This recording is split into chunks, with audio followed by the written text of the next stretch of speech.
Assalamualaikum warahmatullahi wabarakatuh.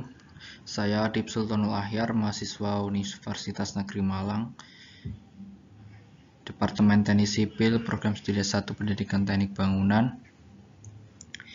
Di sini saya akan menjelaskan tentang jenis-jenis bahan tambah beton pada mata kuliah Teori dan Praktek Pengujian Bahan.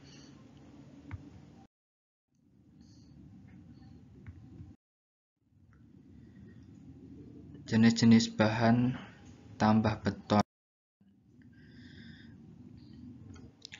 Bahan tambah atau admixture adalah bahan-bahan yang ditambahkan ke dalam campuran beton pada saat atau selama campuran beton berlangsung. Fungsi dari bahan ini adalah mengubah sifat-sifat beton agar menjadi lebih cocok untuk pekerjaan tertentu atau untuk menghemat biaya. Menurut Manual of Concrete Practice dalam admixture and concrete, tujuan dari penggunaan bahan tambah adalah sebagai berikut.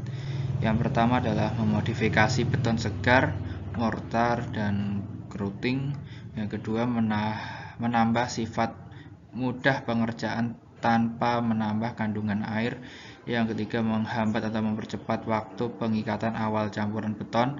Yang keempat, mengurangi atau mencegah penurunan atau perubahan volume. Yang kelima, mengembangkan dan meningkatkan sifat penetrasi dan pemompaan beton segar. Yang keenam, mengurangi kehilangan nilai slump, dan lain-lain.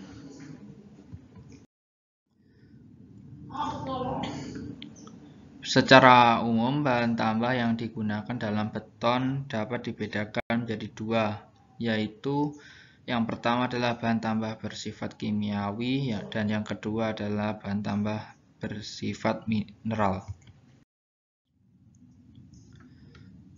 Untuk bahan tambah yang bersifat kimiawi, saya mengambil 3 bahan. Yang pertama, water reducing admixture. Water reducing admixture adalah bahan tambah yang mengurangi air pencampur yang diperlukan untuk menghasilkan beton dengan konsistensi tertentu. Hal-hal yang perlu diperhatikan dalam penggunaan bahan tambah ini adalah air yang dibutuhkan, kandungan air, konsistensi, blending, dan kehilangan air pada saat beton segar, laju pengerasan, kuat tekan dan lentur, perubahan volume, susut pada saat pengeringan. Berdasarkan hal tersebut, penting untuk melakukan pengujian sebelum pelaksanaan pencampuran terhadap bahan tambah tersebut. Selanjutnya, bahan tambah bersifat kimiawi, yaitu retarding admixture. Retarding admixture ini adalah bahan tambah yang berfungsi untuk menghambat waktu pengikatan beton. Penggunaannya untuk menunda waktu pengikatan beton, misalnya karena kondisi cuaca yang panas, atau untuk memperpanjang waktu untuk pemadatan, untuk menghindari cold joints, dan menghindari dampak penurunan saat beton segar saat pelaksanaan pengecoran.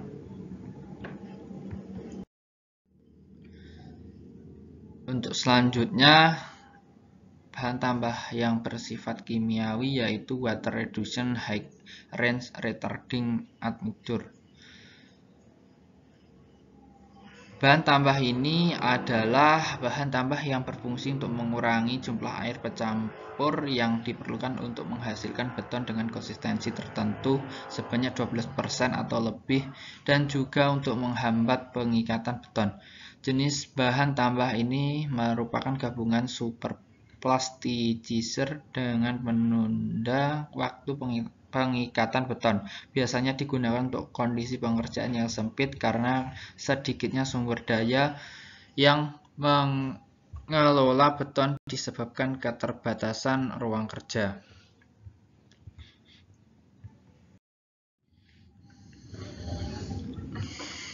Selanjutnya, bahan tambah yang bersifat mineral atau aditif.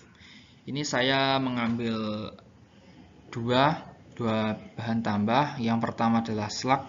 Slag ini merupakan hasil residu pembakaran tanur tinggi. Definisi slag menurut ASTM C989 adalah produk non-metal yang merupakan material berbentuk halus granular hasil pembakaran yang kemudian didinginkan, misalnya dengan pencelupannya ke dalam air. Keuntungan penggunaan slag dalam campuran beton adalah sebagai berikut. Yang pertama, mempertinggi kekuatan beton karena kecenderungan lambatnya kenaikan kuat tekan.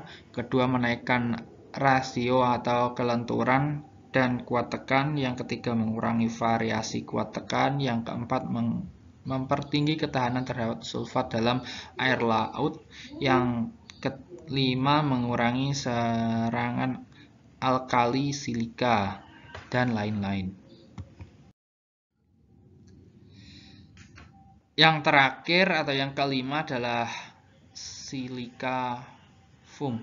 Menurut ASTM C124095, silika foam ini adalah material pozolan yang halus, di mana komposisi silika lebih banyak yang dihasilkan dari tanur tinggi atau sisa produksi silikon atau alloy besi. Silikon atau dikenal dengan gabungan antara mikrosilika dengan silika foam. Penggunaan silika foam dalam campuran beton dimaksudkan untuk menghasilkan beton dengan kekuatan tekan yang tinggi, misalnya untuk kolom struktur, dinding geser, precast atau beton prategang, dan beberapa keperluan lainnya. Kriteria beton berkekuatan tinggi sekitar 50-70 MPa dalam umur 28 hari. Penggunaan silika foam berkisar 0-30% untuk memperbaiki karakteristik kekuatan dan keawetan beton dengan faktor air semen sebesar 0,34 dan 0,28 atau tanpa superplasticizer dan nilai slump 50 mm.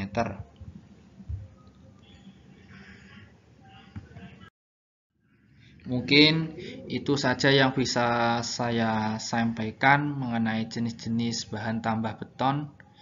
Ada kurang lebihnya saya mohon maaf. Wassalamualaikum warahmatullahi wabarakatuh.